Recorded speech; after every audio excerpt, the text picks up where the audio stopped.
38, 39 ಹಾಗೂ 40ನೇ ಕವನ.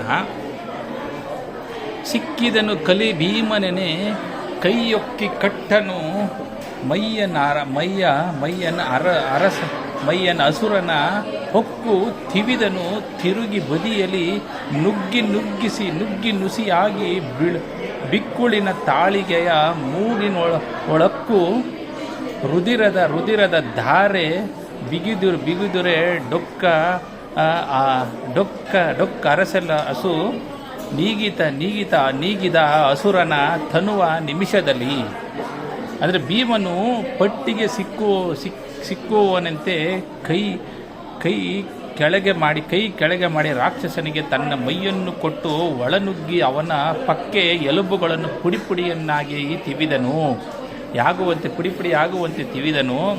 ರಾಕ್ಷಸನ ಗಂಟಲಲ್ಲಿ ಬಿಕ್ಕುಳಿಕೆಯೋ ಮೂಗಿನಲ್ಲಿ ರಕ್ತಧಾರೆಯು ಬಂದು ಪ್ರಾಣವು ಅವನ ದೇಹವನ್ನು ಬಿಟ್ಟು ಹೋಯಿತು.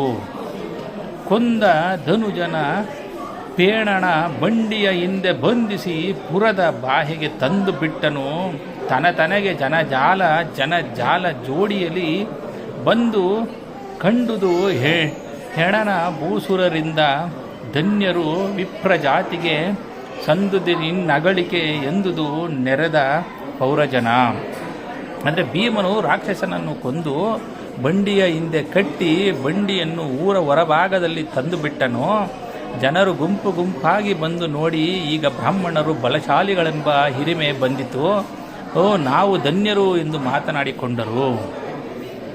ಈ ಮನುಷ್ಯ ಶಕ್ತಿಯ ಅಮರರ ರಾಯಗಳ ಅವನ್ನೆಲ್ಲ ವಿಪ್ರ ಕಾಯಕ್ಕಿದು ಸಾಮಾನ್ಯವೇ.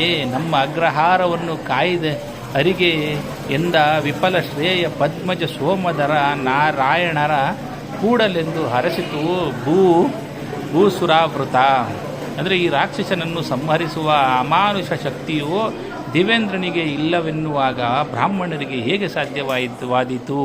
ಅಸಾಮಾನ್ಯ ಪರಾಕ್ರಮದಿಂದ ರಾಕ್ಷಸನನ್ನು ಕೊಂದು ನಮ್ಮ ಅಗ್ರಹಾರವನ್ನು ಕಾಪಾಡಿದವರಿಗೆ ಬ್ರಹ್ಮ ವಿಷ್ಣು ಶಿವರು ಹೆಚ್ಚಿನ ಶ್ರೇಯಸ್ಸನ್ನು ಉಂಟು ಮಾಡಲಿ ಎಂದು ಏಕಚಕ್ರ ಬ್ರಾಹ್ಮಣರು ಪಾಂಡವರನ್ನು ಹರಸಿದರು.